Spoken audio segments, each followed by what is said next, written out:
Constable சேகர முத்துராமி தேவரையாவை போட்டாரு, நாங்க FIR போடல.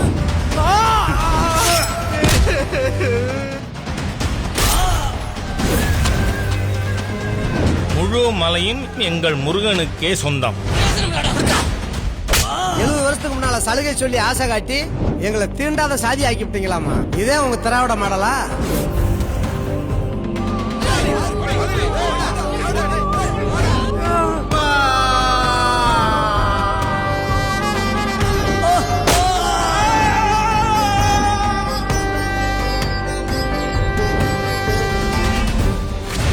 சர்ச்சு யார்கிட்ட இருக்கு? கிறிஸ்தவர்கள்ட்ட இருக்கு. நியாயம் தான். மாஸ்கெல்லாம் யார்கிட்ட இருக்கு? முஸ்லீம்கிட்ட இருக்கு. நியாயம் தான். ஆனா நம்ம கோவில்கள் யார்கிட்ட இருக்கு?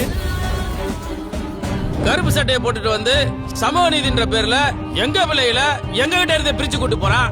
அன்னைக்கு ஒரு பிள்ளைய கூட்டிட்டு போய் உடம்புலப்பேட்டையில கல்யாணம் பண்ணி வச்சீங்களே, ஒருத்தன் செத்து போனா அவளுக்கு 1000 கல்யாணம் பண்ணி வச்சிருக்கீங்க. 10 நாள் அவளை பார்த்தோமா, 11வது நாள் நம்ம சரக்கு என்னன்னு காட்டியிருந்தா.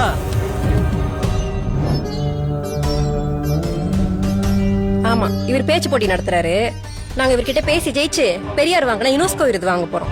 ஓவியா டேய், அக்காவே நிக்க வச்சு பேசிட்டு இருக்காங்க. போய் சேர் எடுத்துட்டு வாடா. எப்பா இங்க பிளாஸ்டிக் சேரே இல்லப்பா. கந்தன் மலையை காப்பாத்த வந்த எத்தனை இந்துக்களை கொண்டு இருக்கோம் தெரியுமா? இந்த லிஸ்ட்ல அடுத்து நீதான். தொன்று தொட்டு இந்துக்கள் கோவிலுக்காக செத்துக்கிட்டு தாண்டா இருக்காங்க. ஆனா உன்ன மாதிரி நாஸ்திங்க இனிமே உயிரோட இருக்க கூடாது. சாகுடா. எங்களுக்கு மண்ணும் பொண்ணும் எவ்வளவு முக்கியமோ அது போல மலையும் முக்கியம்.